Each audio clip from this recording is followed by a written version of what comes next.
Bakit ikaw ang laging kailangan magbigay? Bakit ikaw ang laging kailangan magsakripisyo? Alex, matanda ng nanay ko. At matanda na rin ang kuya mo. Pero nakasandal pa rin siya sa'yo. Pati asawa at anak niya. Sa'yo pa rin niya inaasa. Hindi ko naman ginusto to eh. Kung hindi mo gusto, dapat ayawan mo. Alex, pamilya ko sila. Hindi ko inaalis sa'yo na mahalin mo ang pamilya mo.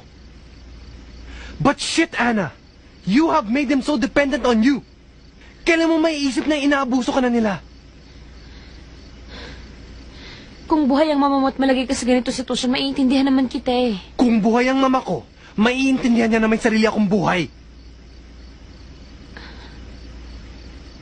Alex, ano ba gusto mong gawin ko?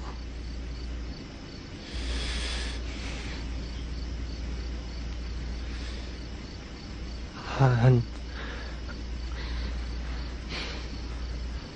Han.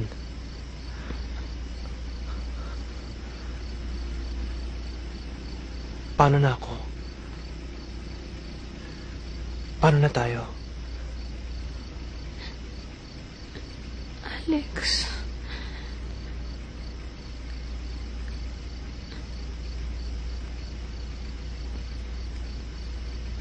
Paano kung di ako pumayag? Ano gagawin mo? Utang na loob naman. Alex, huwag mong gawin sa akin to. Huwag mo akong papiliin. Hindi kita pinapipili. Gusto ko lang maramdaman na importante rin ako sa buhay mo. Dahil kung hindi, ano pang halaga ng relasyon na ito?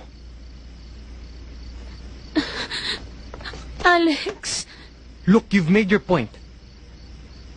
Hindi mo kayang ipaglaban. Hindi mo kayang ibigay ang sarili mo sa akin.